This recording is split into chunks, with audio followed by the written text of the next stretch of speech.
हाँ? अकबर का बाप कौन था? अकबर का बाप? बेटा संडे को पढ़ाई नहीं करती। कल मेरा बेटा मुझसे पूछने लगा कि अकबर के बाप का नाम क्या था। अरे मैंने कौन सी ज्योग्राफी पढ़ी यार, मुझे बेटा मैंने बहुत सोचा हूँ।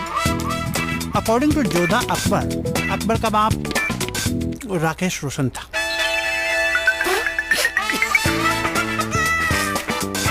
पापा पता चला अकबर का बाप कौन था? Good night. अकबर के पिता का नाम क्या था? काफी आसान सा सवाल है, इसका जवाब तो आपके बेटे को भी पता होगा। क्या? तो देखा आपने देवी और सज्जना, कोई भी सवाल छोटा नहीं होता। शुरू हो रहा है कैडबरी डेयरी मिल्क प्रेजेंट्स कौन बनेगा करोड़पति। मेरा संबंध कौन बनेगा करोड़पति 10 साल पहले हुआ था। सन 2000 में कौन बनेगा करोड़पति के साथ मेरा एक छोटा सा संबंध शुरू हुआ और आज 10 वर्षों के बाद एक बार फिर मैं आपके सामने प्रस्तुत होने जा रहा हूं और मैं उम्मीद करता हूं कि जिस तरह से आपने मुझे अपना स्नेह और प्यार 10 वर्ष पहले दिया था, उसी तरह से इस बार भी आप अपना स्नेह और प्यार मुझे देंगे। नमस्कार, सत श्री अकाल, आदाब। मैं अमिताभ बच्चन और ये है तेज तीखा तड़तोड़ कौन बनेगा करोड़पति। जन्मदिन तो आते रहते हैं, लेकिन ऐसा अवसर मिलना कि जब कौन बनेगा करोड़पति उसी दिन रिलीज हो, ब्रॉडकास्ट हो, ये मेरे लिए बड़े सौभाग्य की बात है। और मैं सोनी टेलीविजन को बहुत बहुत धन्यवाद देना चाहता हूं कि उन्होंने ऐसा सोचा मेरे लिए। आभार प्रकट करना चाहता हूं। मैं उम्मीद करता हूं कि ये देखने वालों के लिए भी और दर्शकों के लिए भी उतनी ही उत्साहजनक हो। किसी की चाहत बिग बी से मिलने की। आप हमारे ही पैदाइशी शहर से हैं। जी हाँ। तो हमें पता ही नहीं थी। आपसे मिलके तो मैं वैसे ही करोड़पति बन गई। बेसिक फॉर्मेट जो है वो तो हम बदल नहीं सकते। थोड़ा सा तेज हो गया है, थोड़ा सा तीखा हो गया है। घड़ियाल बाबू दिखा रहे हैं केवल 1 सेकंड और आपका समय शुरू होता है अब। सी रॉयल लॉक। ओके, सी अनामिका लॉक कर दीजिए। बहुत कॉन्फिडेंट हैं आप। हाँ। कबीर जी, सी अनामिका पे ताला लगाइए। इतना बढ़िया खेल रही थी आप, अनामिका बोल दिया। हम अभी भी बढ़िया ही खेल रहे हैं, अनामिका सही है। चलिए जाइए, आपकी बात को हमने मान लिया। सही उत्तर है आपका। 1,60,000। समय की पाबंदी लग गई है हर प्रश्न के उत्तर में। पहले 2 प्रश्नों तक आपको केवल 30 सेकंड मिलेंगे और हमारी एक टाइमर है वहाँ, जिससे कि जैसे जैसे ये ऑप्शंस आएंगे आपके सामने वो टाइमर चल पड़ेगा।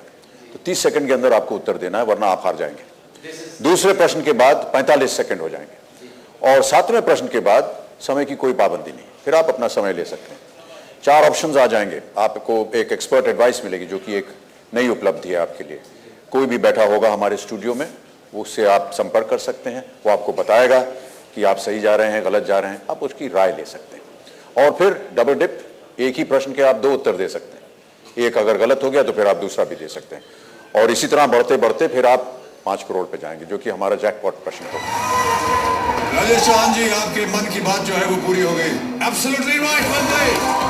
कोई सिमिलैरिटी नहीं है। कौन बनेगा करोड़पति में मुझे प्रश्न पूछने का अवसर मिलता है। जिस तरह से आपको प्रश्न पूछने का अवसर मिल रहा है, उसी तरह मुझे भी अवसर मिलता है। मेरे आम जीवन में मुझे कभी भी ऐसा मौका नहीं मिलता कि मैं आप लोगों से प्रश्न पूछ सकूं। भारतीय टेलीविजन के इतिहास में इतनी भारी रकम कभी भी किसी भी गेम शो में नहीं दी गई। 5 करोड़ रुपए किसी के भी जीवन को परिवर्तित कर सकते। सर उसकी 7 पुस्तकों को परिवर्तित कर सकते। बिल्कुल सही कहा। ये शून्य वाला अंक देख के हमारा माइंड कभी शून्य हो जाता है। जब मैंने ये निर्णय लिया कि मुझे टेलीविजन करना है, उस समय कुछ निजी परिस्थितियां जो थी वो ठीक नहीं थी मेरी, और मेरे पास फिल्में नहीं थी, काम नहीं था, और कोई ये प्रपोजल लेकर के आया और मुझे लगा कि ये एक अच्छी चीज़ है। पहले मुझे यकीन नहीं हुआ कि मुझे टेलीविज़न पे काम करना चाहिए या नहीं। घर के लोग और परिवार, जितने भी हमारे एडवाइजर्स थे, सब ने ये कहा कि टेलीविज़न आपको नहीं करना चाहिए। फिर मैंने जो करता धरता थे उस शो के, और सिद्धार्थ भी थे हमारे साथ उस ज़माने में, मैंने उनसे कहा, उन्होंने कहा कि हम आपको ये दिखाना चाहते हैं कि ये किस तरह रिकॉर्ड होता है। तो विलायत ले गए मुझे, और सिद्धार्थ भी थे हमारे साथ, तो हम लोग विलायत गए और वहाँ पर हमने लाइव देखा who wants to be a millionaire. और मैंने उस ज़माने में जो कंपनी इसे कर रही थी उनसे कहा कि यदि आप मुझे इसी तरह का वातावरण बना करके भारत में देते हैं तो मैं उसे करने के लिए तैयार हूँ। और मैं दाद देना चाहता हूँ कि सिद्धार्थ ने और सब प्रोडक्शन टीम ने बिल्कुल उसी तरह का वातावरण, उसी तरह का मैनेजमेंट, उसी तरह का प्रोडक्शन बना करके दिया। और जब मैं वहाँ गया तो इतना वो एक बहुत ही अच्छा लगा हमें। ये एक बहुत ही भव्य, चाहे उसकी लाइटिंग हो, चाहे उसका संगीत हो, चाहे गेम की फिलॉसफी हो, सारा कुछ बहुत नया था।